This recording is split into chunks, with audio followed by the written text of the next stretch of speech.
Les mauvais rêves ne sont pas simplement des images nocturnes sans importance. Bien souvent, ils peuvent être des attaques spirituelles qui cherchent à voler la paix, la force et la clarté de ceux que Dieu a appelés. La Bible nous montre que les rêves sont un langage spirituel que Dieu peut utiliser, mais c'est aussi un domaine où l'ennemi peut chercher à semer la peur, la confusion et la perturbation. Aujourd'hui, nous allons découvrir ce que dit la parole de Dieu sur les mauvais rêves, comment les combattre, et nous allons terminer par une puissante prière de protection nocturne. Dieu parle aussi par les rêves, mais pas tous les rêves viennent de lui. Dans la Bible, Dieu utilise plusieurs fois les rêves pour avertir, instruire et guider son peuple. Joseph, fils de Jacob, reçoit des rêves prophétiques, Genèse chapitre 37. Joseph, l'époux de Marie, reçoit des directives pour protéger Jésus, Matthieu chapitre 2. Salomon reçoit sagesse et direction dans un rêve, 1 Roi chapitre 3. Les rêves peuvent donc avoir une origine divine. Mais la Bible nous montre aussi qu'il existe des rêves qui ne viennent pas de Dieu. Des rêves produits par la peur, les soucis de l'homme lui donnent des songes. Ecclésiaste chapitre 5 verset 3. Des rêves mensongers utilisés par de faux prophètes, Jérémie chapitre 23 verset 32. Des visions troublantes, Daniel chapitre 2 verset 1.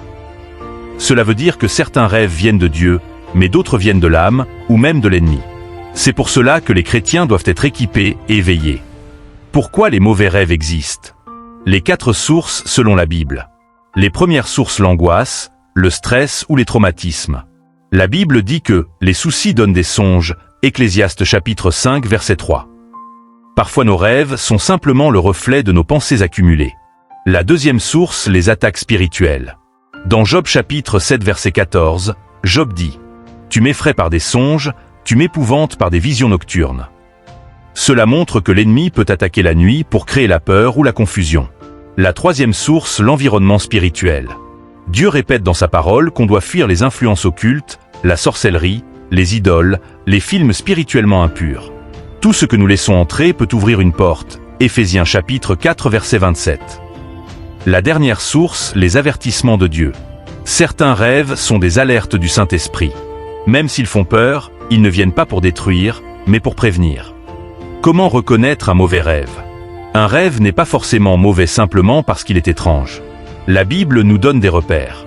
Un rêve devient spirituellement mauvais lorsqu'il enlève la paix, laisse une lourdeur, terrorize, répète la même scène d'attaque, pousse à la confusion, isole spirituellement, fait voir la mort, la poursuite, les serpents, les attaques, les chutes, les prisons, etc.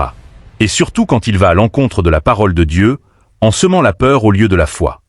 Les mauvais rêves, une attaque ciblée.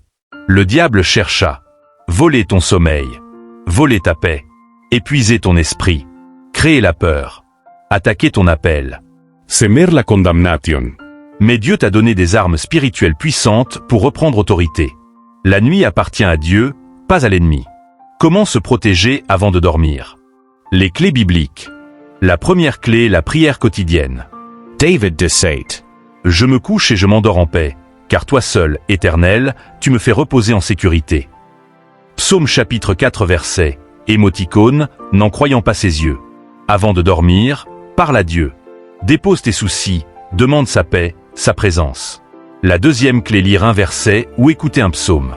Le psaume chapitre 91 ou le psaume chapitre 23 sont des armes puissantes.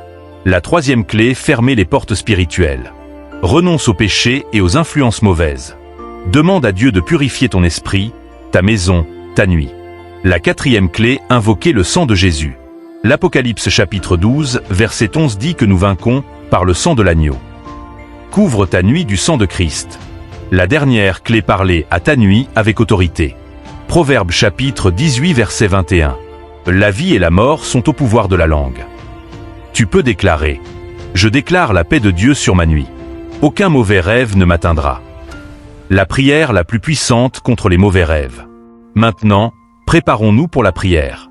Prie avec foi, avec autorité, en croyant que Dieu écoute. Prière contre les mauvais rêves. Éternel, mon Dieu, je viens devant toi au nom puissant de Jésus-Christ. Tu es le Dieu qui garde, qui protège et qui délivre. Ta parole dit que tu ne sommeilles ni ne dors. Psaume 121. Je remets ma nuit entre tes mains. Père, je te demande de couvrir mon esprit, mon âme et mon corps du sang de Jésus. Que toute attaque nocturne soit détruite maintenant au nom de Jésus. Seigneur, ta parole déclare. Aucune arme formée contre toi ne prospérera. Ésaïe chapitre 54 verset 17. Alors j'annule toutes les armes spirituelles envoyées contre mon sommeil.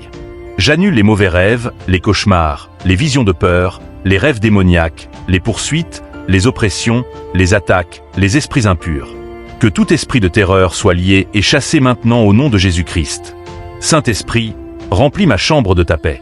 Envoie tes anges autour de moi. Que ton feu entoure mon lit. Père, si tu veux me parler cette nuit, que ce soit toi seul. Ferme toutes les portes à l'ennemi. Que mes pensées soient en Christ. Que mon esprit soit en repos. Je déclare que je dors dans la paix du Seigneur. Je déclare que je me lèverai renouvelé, fortifié et rempli de la joie du Saint-Esprit. Je déclare que tout mauvais rêve est remplacé par des visions divines, des révélations, des encouragements du ciel. Merci Seigneur pour ta protection. Merci Jésus pour ta victoire. Merci Saint-Esprit pour ta présence. Au nom puissant de Jésus-Christ. Amen. Déclaration biblique pour sécuriser ton sommeil. Répète ces paroles avec foi. Je dors sous la protection du Très-Haut. Aucun mauvais rêve ne dominera ma nuit. Je suis caché sous les ailes de Dieu. Le sang de Jésus me couvre. Ma chambre est un territoire du royaume de Dieu. Je refuse tout cauchemar, toute oppression, toute vision démoniaque. Je déclare des rêves de paix, de joie et de révélation. Dieu te donne la victoire. Souviens-toi, tu n'es pas sans protection. Tu n'es pas sans défense.